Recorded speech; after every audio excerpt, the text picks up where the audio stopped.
Les experts comptables, on est encore beaucoup trop loin de la réalité terrain.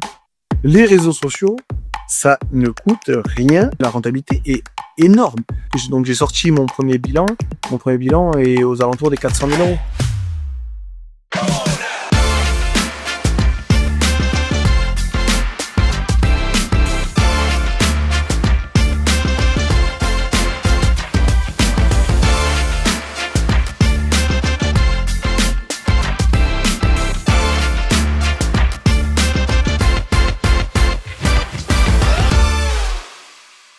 On se retrouve aujourd'hui pour un épisode consacré à la visibilité et plus précisément à celle d'un expert comptable montpelliérain qui compte 32 000 abonnés sur son profil TikTok, dénommé Mon Conseil de Poche. Bonjour Mathieu. Bonjour Flo. Je suis ravi de t'accueillir pour en parler de toi, la visibilité que tu donnes à la profession. Mais avant qu'on commence dans le sujet de cet épisode-là principal, est-ce que tu peux te présenter auprès des auditeurs ? Ouais, bien sûr. Alors je m'appelle Mathieu Détrez, j'ai 33 ans. Récemment diplômé d'expertise comptable, j'ai monté mon cabinet qui s'appelle Mon Conseil de Poche justement. Je rachète également en ce moment même les parts de mon associé qui était aussi mon mentor, qui possède 3 bureaux et plus d'une trentaine de collaborateurs. Et donc effectivement, j'ai monté ce concept sur TikTok qui s'appelle Mon Conseil de Poche. Je suis sur d'autres plateformes, mais ça a moins bien pris. On aura peut-être l'occasion d'en discuter.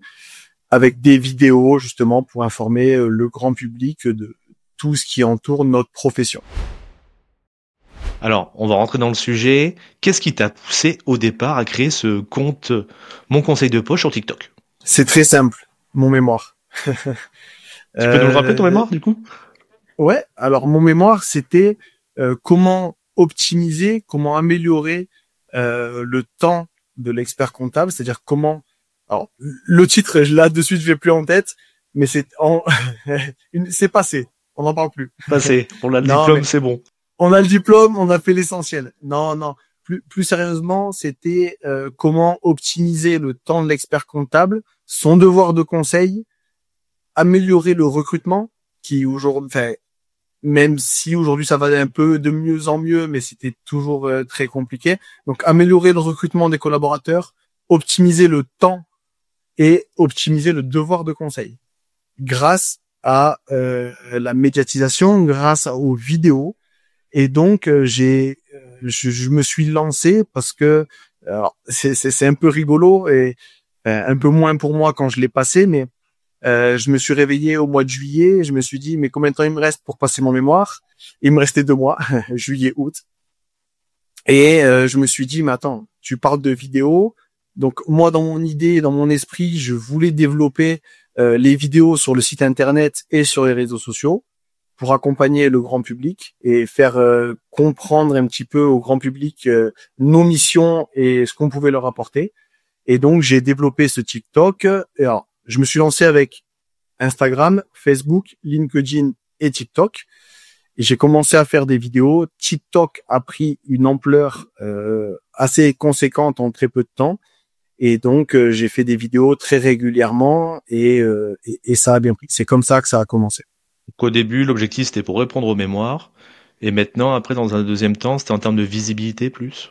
C'est ça. Alors, en premier lieu, c'était vraiment pour répondre aux mémoires, bien évidemment. Hein. Et dans un deuxième temps, mais j'étais vraiment convaincu de cette idée dans laquelle l'expert comptable devait reprendre aussi la main face au grand public. Aujourd'hui, je pense qu'il parle beaucoup de la marque expert comptable. On parle beaucoup de visibilité, d'image.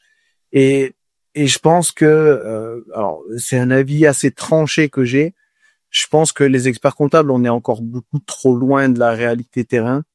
Alors on en voit beaucoup sur LinkedIn qui arrivent à reprendre un peu la main, mais on parle quoi de 20, 25, 30, 35 experts comptables. On est 22 000 ou 23 000 en France. Aujourd'hui, je prends cet exemple parce que c'est le plus marquant, mais pendant le Covid, on a applaudi les infirmières, on a applaudi les médecins, on a applaudi tout le monde. On n'a pas applaudi les experts comptables. Pour autant, qui c'est qui fait les fiches de paye des médecins ? Qui c'est qui fait les fiches... quand je dis fiches de paye, qui a géré les URSSAF des médecins, qui a fait des fiches de paye des infirmiers qui sont salariés, qui a fait des fiches de paye de tous les gens qui étaient en chômage partiel, c'est les experts comptables. On a un petit peu un travail de l'ombre, si tu veux, j'ai l'impression. On a un travail de l'ombre, et pour autant, on a une importance capitale dans ce pays. Ça t'est venu comment, cette idée de mon conseil de poche, et pas avoir mis ton prénom et ton nom en avant plutôt? Alors, mon conseil de poche, ça a été quand j'ai décidé de lancer ce concept, je me concertais beaucoup avec ma femme et je cherchais un nom qui allait être percutant, un nom qui allait être qui pouvait se retenir, un nom qui pouvait si on en parle en dehors du cadre professionnel, qu'on le retienne. Un comptable pour les nuls, il y a beaucoup de livres. Hein. La comptabilité pour les nuls, la médecine pour les nuls, enfin, il y avait un peu tout. Et c'est sorti, voilà, je voulais un truc qui soit très simple, très facile d'accès. Très rapidement, en un quart d'heure, 20 minutes, il y a eu mon conseil de poche. Et puis, on s'est arrêté sur ça. On a réfléchi à d'autres noms et puis on s'est arrêté sur ça parce que à la base, mon conseil de poche, c'est moi, enfin c'est ma femme et moi. Ma femme qui est dans le notariat. Et à la base, notre contenu, il y avait et du notariat, droit de la famille, donc comment démembrer, comment est-ce que le mariage, le Pacs, un peu tous les avantages du droit de la famille liés à l'entreprise, la fiscalité. Et donc sur notre contenu, en fait, on peut avoir les deux, et du notariat et d'expertise comptable, ce qui fait notre lien et ce qui fait aussi notre force. On remarque déjà, t'as pas la même visibilité ou image d'un expert comptable traditionnel. On te voit souvent en casquette, lunettes ou en t-shirt. Est-ce que ça a été fait exprès? Ouais. Ça a été fait exprès. Pourquoi? Alors, moi, il faut savoir, et je m'en cache pas, j'ai un papa qui était commerçant, j'ai une maman qui est femme de ménage, donc je suis pas fils d'eux, et j'en veux pas d'ailleurs à ces gens-là, hein. Chacun a sa propre vie, mais je connais le terrain. J'étais livreur de pizza à 16 ans, à 18 ans, quand je passais mon bac, je travaillais à Chronodrive, dans la foulée, j'ai travaillé au McDo. Le terrain, je le connais, je l'ai connu, et j'ai transpiré pour avoir ce que j'ai aujourd'hui. À 17 ans, je suis parti de chez mes parents à 17 ans. Il a fallu que je paye mon loyer. Il a fallu, comme tous ceux qui travaillent, hein, je suis pas le seul. Je suis allé chercher ce que j'ai voulu avoir. Et donc, comment justifier cette casquette et ce jogging? C'est qu'aujourd'hui, je pense que le tissu économique français, qui est représenté à 85-90% par des TPE, PME, c'est des gens qui aujourd'hui se prennent pas la tête. Je veux faire comprendre que tout le monde peut avoir accès à l'information et aux choses et à de l'information qui peut être complexe de manière simplifiée. Et donc je me suis dit, c'est comme ça que ça a démarré. Je me suis dit, mais si tu es ultra simple, tu vas intéresser une grande majorité. Et donc j'ai commencé en jogging, en casquette, parce que et d'ailleurs ça a très bien marché. C'est ce qui a fait ma percée très rapide sur TikTok, c'est que les gens se sont dit, mais en fait il est comme nous. Et des gens se sont identifiés à moi, ils se sont identifiés à ma vie, et ils se sont intéressés à ce que j'ai dit. Et il y a énormément de personnes qui m'ont dit, mais en fait nous les experts comptables, on pensait pas qu'ils étaient accessibles. Tu voulais rester un petit peu toi-même, entre guillemets aussi, de faire simple, Exactement. Dans de la fond. Je suis un sportif, je fais du foot, tous les week-ends je suis en jogging, mais comme en vrai, comme 80 ou 90% des experts comptables. Hein, sauf que je me suis dit, mais c'est pas parce que je suis expert comptable, c'est pas parce que j'ai un bac+8, c'est pas parce que j'ai de la connaissance entre guillemets intellectuelle que je ne dois pas être, ou que je dois être différent des autres. Donc j'ai décidé de rester tout naturel, comme j'aime être à la maison, comme quand je rentre le soir et que je me mets en jogging pour être tranquille. Et voilà, c'était un concept. Maintenant, je voudrais qu'on aille sur le début en fait de TikTok et tes investissements. En gros, ce que j'aimerais, c'est que tu me dises quel outil tu as utilisé pour faire tes vidéos. Et ben alors, justement, et c'est là où c'est très intéressant les réseaux sociaux, c'est que autant quand on veut lancer un concept, un business matériel, ça coûte très cher. On veut lancer un commerce, il va falloir avoir une location, acheter du matériel. Les réseaux sociaux, et c'est là où j'invite, et j'en ai parlé, j'ai fait un post il y a pas longtemps sur LinkedIn, ça coûte rien. Ça ne coûte rien et la rentabilité, alors on en parlera après, mais la rentabilité est énorme. Aujourd'hui, moi, quand je me suis lancé pour faire mon mémoire, comme j'ai dit en introduction, mon mémoire, je l'ai commencé en juillet et il fallait rendre mon mémoire fin août. Et donc, je me suis dit, oulala, il faut aller très vite, je vais mettre de l'argent. Et j'ai mis 60 euros. 60 euros de budget communication pour mettre de la publicité sur mes posts. Et tout, c'est monté en flèche. Alors après, il y a aussi le fait d'être le premier. Bien évidemment, aujourd'hui, c'est peut-être un peu plus dur parce qu'il y en a un peu plus qui se sont lancés. Ils ont vu que c'était possible de le faire. Donc, c'est peut-être un peu plus difficile de monter. Mais moi, au départ, comme j'étais le seul expert comptable TikTok, alors, attention, il y avait quand même Doux qui était déjà bien en place et l'expertcomptable.com, enfin, je sais plus exactement. Il y en avait 2-3, mais c'est des gros groupes qui avaient déjà mis de la communication dessus. Mais en expert comptable indépendant, tout seul, qui prend son téléphone et qui fait un selfie pour dire, il y avait pas de caméra, il y avait pas de montage, il y avait pas d'arrière-plan. T'as pris que ton smartphone en fait. Ah oui, mon iPhone 11 à l'époque, mon iPhone 11, à me filmer et faire une vidéo. Alors après, il faut pas mentir. Ma première vidéo qui durait 1 minute 30, il me fallait 1h30 pour la faire. D'accord. Manque d'expérience. Oui. Manque d'expérience, tu regardes la vidéo, tu te dis j'ai l'air d'un idiot, je parle, je bégaye, il faut faire le montage, etc. Par contre, voilà, aujourd'hui, je prends mon téléphone, je me filme, mais parce que j'ai une certaine assise sur la chose et que tout est beaucoup plus simple aujourd'hui, comme n'importe quel professionnel qui a de l'expérience dans un domaine. Tu mets combien de temps maintenant là? Au lieu de mettre 1h30 à faire tes 1 minute, tu mets combien de temps? 5 minutes. Voilà, donc tu as quand même progressé. Ça fait voir qu'il y a un temps d'adaptation, tu apprennes à connaître. Clairement, parce que aujourd'hui, alors tu as l'effet d'expérience, tu sais les codes, je connais les codes des réseaux sociaux, et donc du coup j'ai une telle habitude que je sais ce qui va puncher sur les 3 premières secondes, je sais quel sujet plaît, quel sujet ne plaît pas. Je sais quel jour fonctionne, quel jour ne fonctionne pas. Je sais quelle heure, quel créneau, quelle tranche horaire fonctionne, quelle tranche horaire ne fonctionne pas. Analyse en fait toutes les stats un petit peu qui sont données sur TikTok. C'est obligatoire. Du coup, tu passes un temps en fait sur la création, une après sur le montage, et après tu fais quand même, comme tous les bons experts comptables, tu vérifies un petit peu tes KPI pour voir comment on s'améliore. Exactement. Mais je pense que ça fait partie aussi de notre formation, d'analyser, de contrôler et d'améliorer. Ça fait partie de notre cursus d'apprentissage et ce qui fait de nous aussi normalement des bons chefs d'entreprise. Là-dessus, sur les idées de contenu, je reconnais dans le détail. Est-ce que tu pourrais m'expliquer les outils que tu utilises en fait pour trouver les tendances ou dénicher ce qui va plaire aux auditeurs? J'utilise pas vraiment d'outils. J'utilise la culture d'entreprise. C'est-à-dire que en tant qu'expert comptable, on a quand même des notions de ce qui impacte nos clients et donc ce qui impacte un entrepreneur. Qu'est-ce qui impacte un entrepreneur? Ce qui touche son portefeuille. Tout ce qui touche son portefeuille l'impacte. Et puis après, on est des Français.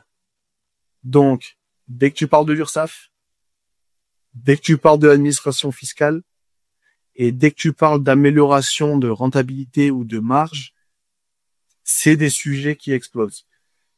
Alors, après, comme on est des experts comptables, on a aussi tendance à vouloir aller sur des sujets qui nous plaisent et qui sont importants pour nous. Mais de temps en temps, on remet une vidéo qui va fonctionner pour faire du chiffre. Il faut pas se mentir. Là, dernièrement, par exemple, j'ai beaucoup parlé de la TVA, du seuil de TVA qui allait diminuer. Peu importe ce que je pense, en tant que businessman, je suis allé là où ça faisait mal. Parce que c'est aussi ça, les réseaux sociaux, et il faut l'accepter. Et si on n'est pas prêt à l'accepter, on ne peut pas aller sur ce business-là. C'est que les réseaux sociaux fonctionnent quand il y a de la critique, et quand les gens vont commenter. Mais comment tu le vis, ça? Le fait, t'as déjà eu des haters? Ah, j'en ai à l'appel. Mais encore, tu vois, j'ai beaucoup de chefs d'entreprise avec qui on discute sur les réseaux sociaux, parce que il faut aussi se le dire, c'est que comme on n'est pas beaucoup d'experts comptables sur les réseaux sociaux, les chefs d'entreprise, ils viennent nous parler un peu plus facilement. Ça fait plaisir de voir un expert comptable qui partage un peu tout ça. Et on a tous le même constat. Les codes des réseaux sociaux, ça marche parce que des gens vont venir te dire, tu dis n'importe quoi, qu'est-ce que tu racontes. Et en fait, en France, je sais pas si c'est français parce que je vis pas les réseaux sociaux dans les autres pays, mais il y a tellement plus de gens qui critiquent, qui te valorisent, que forcément, quand tu touches ces gens-là, tes vidéos sont vues. Mais moi, je pars d'un principe. Moi, je fais mon métier, je fais de l'expertise comptable pour une seule et bonne raison, c'est que je me dis que si sur 1 million de personnes, j'ai 900 000 personnes qui râlent, mais que 100 000 personnes ont évolué et se sont rendus compte qu'ils pouvaient améliorer leur quotidien, mais j'ai gagné. J'irai même plus loin. Si j'ai 990 000 personnes qui râlent et qui m'insultent, mais que grâce à ces 990 000 personnes, ma vidéo a été vue par 10 000 personnes, que ça a aidé à améliorer leur quotidien, je suis plus heureux du monde. C'est que ce que j'ai fait, ce que j'ai appris, a servi à 10 000 personnes. Les 990 000, tant pis. En tout cas, c'est du super boulot ce que tu fais. Moi, je voudrais savoir un petit peu sur ton organisation. Est-ce que tu programmes tes posts, tu fais tes enregistrements de vidéos, t'en fais 10, on va dire, pour une journée pour que ce soit fait, ou c'est au fur et à mesure? Explique-nous. Comme je le disais, c'est que j'étais l'un des premiers, pas le premier, hein, mais j'étais l'un des premiers à me lancer dans tout ça. Et donc, j'avais pas de modèle. Autant quand on est stagiaire expert comptable, on voit nos experts comptables avec leur journée bien cadrée, l'organisation. Le matin, c'est les mails. De 10h à 14h, c'est les rendez-vous. On peut apprendre grâce à nos mentors. Autant sur ça, j'ai tout découvert. Et donc, j'ai créé ma propre organisation et ça a été très dur. Ça a été très dur à tous les points de vue. C'est que on se prend au jeu. C'est une petite drogue. C'est une petite drogue parce que on devient connu, on devient important pour certaines personnes. On reçoit, je faisais 15-20 prospects par semaine. On reçoit 50, 70, 80 messages au jour. On se sent important. Et donc, on veut en faire. Mais après, quand on signe des lettres de mission, il faut assumer. Et donc, j'ai eu 2 étapes. J'ai eu la première étape où j'ai lancé ce concept et ça a marché du feu de Dieu. Et j'ai voulu faire ça tous les jours. Je le faisais à l'instinct. À chaque fois que j'avais un rendez-vous, j'avais un client qui me parlait d'un sujet et je me disais, allez, la prochaine vidéo, c'est ce sujet. Donc, j'enchaînais. Très bien, ça allait très bien. Sauf qu'après, on s'est retrouvé en période fiscale et il faut faire leur bilan et il faut faire leur TVA au quotidien. Donc, il faut recruter. Et recruter, qui dit recruter, dit former, parce que sur le marché du travail, comme on le disait tout à l'heure en off, il y a plus grand monde. Et tout ça, ça a été exponentiel. Aujourd'hui, j'ai réussi à répondre à ça. Et donc maintenant, par contre, je me suis organisé différemment. Donc ça fait 1 an et demi, presque 2 ans maintenant. Et j'ai organisé ma vie professionnelle différemment parce que on travaille, du coup, on fait notre journée dans laquelle on va faire des vidéos, dans lequel on va faire tout ça. Et du coup, le soir, je travaillais sur ma production. Je me levais à 4 heures du matin pour faire ma production. Et ouais. Et je me couchais à 22, 23 minutes. Ah, c'est un investissement énorme. Mais parce que j'étais pas organisé. Mais donc, du coup, madame était pas très contente. Non, mais il faut le dire, et ça, c'est des choses. Dans le verre du décor, bien sûr. Et c'est pour ça que j'ai aucune honte à en parler. Parce que si demain, il y a des jeunes qui se disent, allez, on va y aller, on va le faire, etc. Organisez-vous. Organisez-vous parce que la vie, il n'y a pas que le travail. Il n'y a pas que le travail, même si c'est très bien et c'est ce qui fait que votre vie est belle. Il faut aussi le prévoir. Donc, madame a accepté et puis ne plus accepter. Et donc, je me suis dit, mais Mathieu, en fait, il faut aussi organiser ta vie parce que le travail te sert à avoir une belle vie et la vie te sert à avoir un bon travail aussi. Donc, tout ça a fait que j'ai décidé de m'organiser. Et cette organisation fait qu'aujourd'hui, je suis en train de préparer une salle de studio avec des jours bien précis. Et un autre point très important, c'est quand vous êtes expert comptable, les gens veulent vous voir que vous. Et si en plus vous faites des vidéos sur les réseaux sociaux, ils s'identifient à vous et à votre personne. C'est de l'intuitu personnel. Et donc aujourd'hui, j'ai fait marche arrière. J'ai retravaillé mon concept. J'ai mis mes collaborateurs dans la boucle. J'ai mis mes directeurs de bureau dans la boucle pour faire en sorte que les gens comprennent qu'il n'y a pas que l'expert comptable. Et aujourd'hui, je pense que c'est très important de le dire. Un cabinet comptable, sans ses collaborateurs, sans ses chefs de mission, sans ses directeurs de bureau, ça vaut rien. Un expert comptable tout seul, il a ses connaissances, mais un expert comptable avec des collaborateurs, c'est une mine d'or. Moi, je voulais savoir un petit peu sur ton temps. Il y a aussi la partie où il faut répondre aux commentaires. Est-ce que ça te prend beaucoup de temps, ça? Oui. Alors, ça fait partie aussi du temps off qu'on ne compte pas quand on est dedans, on s'en rend pas compte. On est là, on est à la maison, on répond aux commentaires. On se rend pas compte que notre partenaire de vie subit ça. C'est censé être du temps de famille et au final, on répond à des commentaires, on répond tout le temps. Et donc ça, si j'ai un conseil à donner à tous ceux qui veulent se lancer dans ça, il faut réussir à se structurer. La problématique dans notre domaine, c'est que pour répondre à des questions techniques, on peut pas prendre un community manager lambda.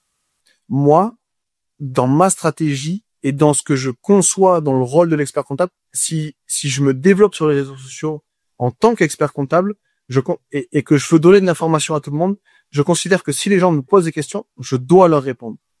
Et donc, si c'est pas moi qui leur réponds, il faut que ce soit quelqu'un qui soit capable et qui ait les connaissances et qui ait le prérequis pour leur répondre. Donc, je suis en train de recruter des personnes compétentes dans lesquelles leur temps est fait. Et c'est aussi ça ce qui plaît aux jeunes aussi. C'est que j'arrive à recruter des apprentis qui sont intéressés par les tournages vidéo et aux réponses. Combien tu fais à peu près de vidéos par semaine? Au début, j'en faisais 7 sur 7. Ouais. D'accord. Au début, j'en faisais 7 sur 7. Aujourd'hui, je suis plus entre 3-4. Et D'accord. je fais 2 lives par semaine. D'accord. Et tes lives consistent à quoi, en fait? Répondre aux questions? Répondre aux questions. Alors, je touche plus les toutes petites entreprises parce que forcément sur TikTok, on n'a pas les entreprises du CAC 40 qui viennent nous consulter.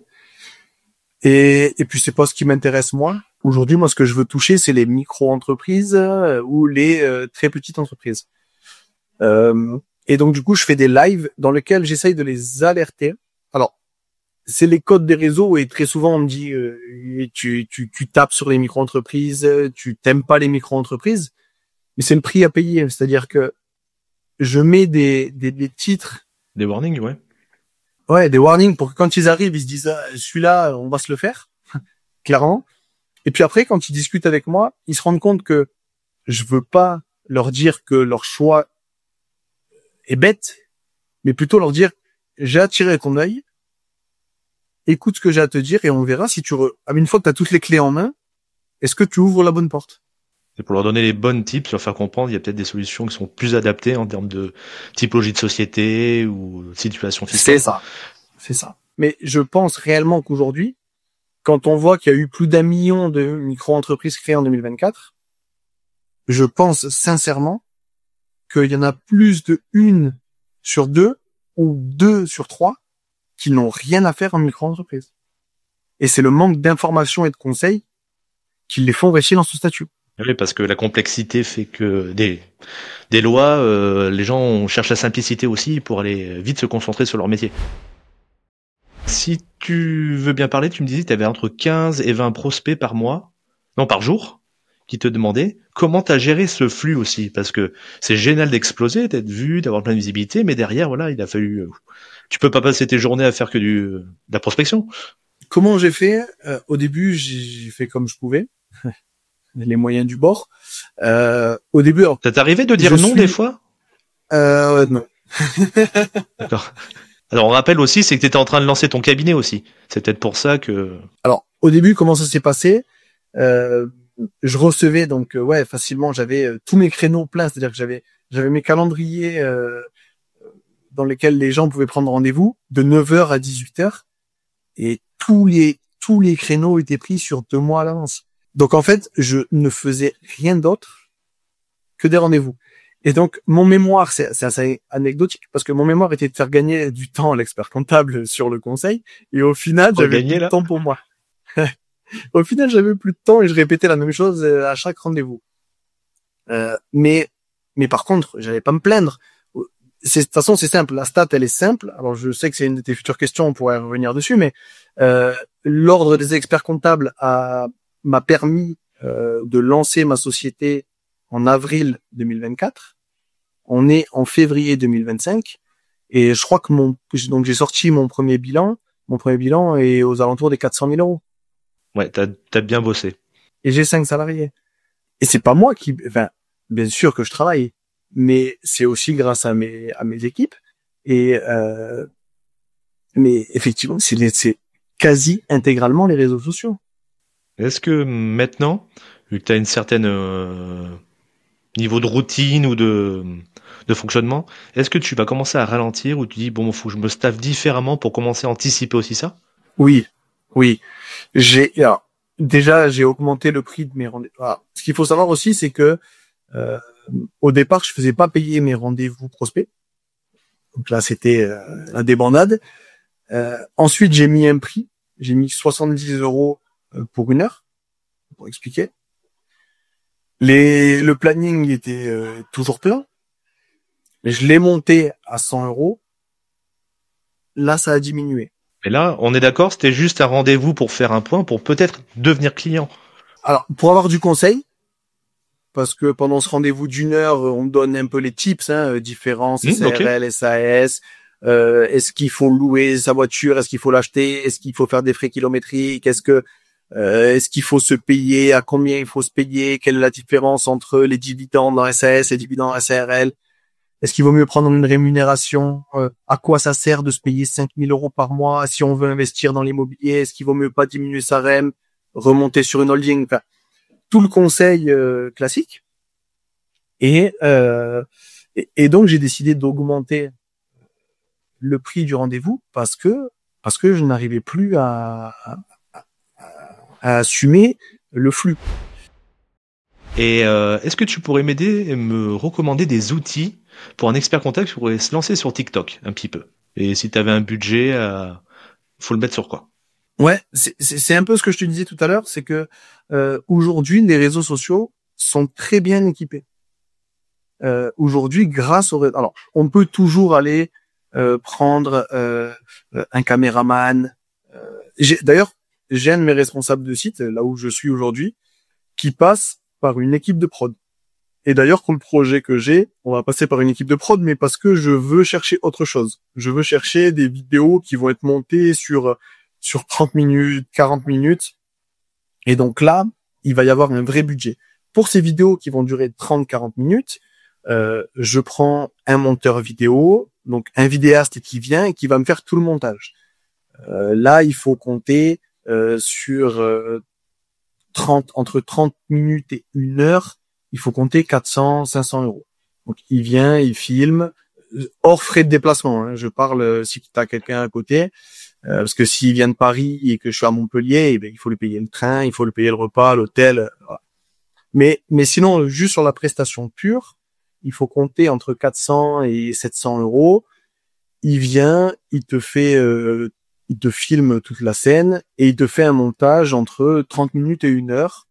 Il te fait une vidéo et il te fournit des shorts ou alors tu as un site internet sur lequel tu diffuses 1 heure de vidéo, il te propose plein de shorts. Par contre, si tu veux faire comme moi, ce que je fais actuellement, le budget, c'est 0. Il faut juste ton smartphone et... Parce qu'en plus de ça, alors, je les vois faire, hein. Il y en a plein.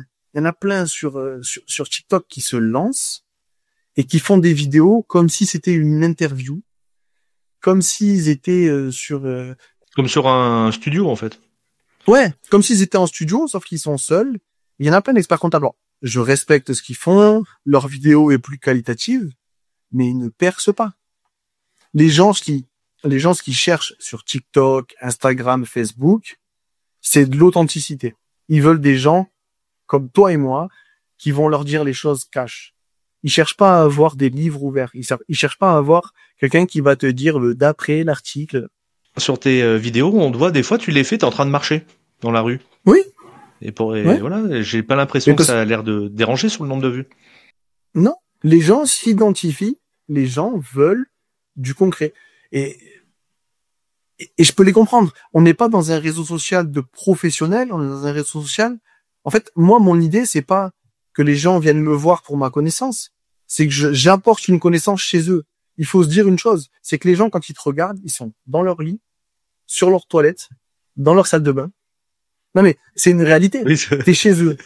Donc, si t'es en costard cravate et que t'es sur ton toilette ou dans dans ta baignoire en train de regarder, tu vois, mec, en costard cravate, moi, je suis pas là pour ça.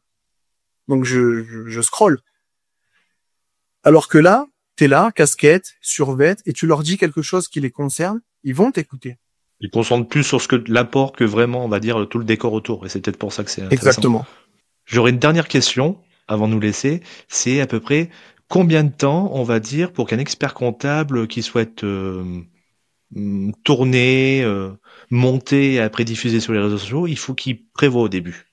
Combien tu lui dirais de faire et comment s'organiser? Ça va dépendre des profils. Ça va vraiment dépendre des profils.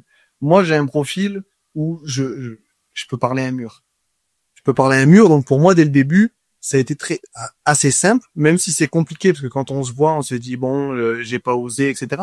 Tu te filmes, et quand tu te regardes sur la vidéo, tu te dis, ah ouais, non, là, je peux pas diffuser ça. Parce que t'as l'impression, oui, bonjour, voilà. Donc, tu te dis, je peux pas diffuser ça, ça va pas le faire. Et pourtant, je suis quelqu'un déjà d'extraverti à la base. Donc, c'est pour ça que je dis que ça dépend des profils. Quelqu'un qui est ultra, et je le vois là avec les collaborateurs, les différences de profil, etc. Avec les gens qui sont ultra introvertis, ben, il faut leur apprendre un peu comme au théâtre. Il faut leur apprendre à lâcher prise, les scènes sont plus longues, il faut leur dire, hey, on joue pas ta vie, on est là pour passer un bon moment. Les gens, t'as juste à pas regarder ce qu'ils vont dire et c'est bon, tout va bien. Ce que tu fais là, il y a pas grand monde qui a le courage de le faire, donc tu peux relâcher, tu peux te dire que tout va bien. Donc pour les gens introvertis, il va falloir plus de temps, il va falloir le temps d'accepter que on est dans un monde où les gens feront que critiquer quoi qu'il arrive. Et pour les gens extravertis, ben, comme je te disais au début, c'est une vidéo d'1 minute 30, 2 minutes, au début, il va te falloir 1 heure et demie. Et puis, plus le temps va passer, et plus tu vas accepter ta propre image. Et aujourd'hui, moi, ça fait 2 ans que j'y suis, et en 2 ans, je suis à 5 minutes de tournage. Pour une vidéo qui dure 1 minute 30, 2 minutes. C'est s'accepter. Mais avant qu'on arrête sur cet épisode, je voudrais qu'on fasse un petit jeu ensemble qui s'appelle le jeu Ceci et Cela. Je te pose 2 alternatives et tu me dis laquelle te correspond le mieux. D'accord? Sans argumenter. Allez, non, sans argumenter, mais bon, après on verra. Tu dis plutôt TikTok ou Instagram, toi? Compliqué. C'est TikTok, je fais plus d'abonnés là. TikTok, mais j'aimerais développer Instagram parce que je pense que les gens qui regardent Instagram et qui vont s'appliquer sur tes vidéos Instagram, il y a plus de retours sur Instagram. Si les gens ont vu ta vidéo sur Instagram et qu'ils ont pris conscience de ce que tu dis, il va y avoir une vraie discussion. Sur TikTok, c'est plus du passage vite fait. Disons que 15 000 vues. Là, bon, ma dernière vidéo que j'ai faite hier soir, elle a fait 15 000 vues là en quelques heures.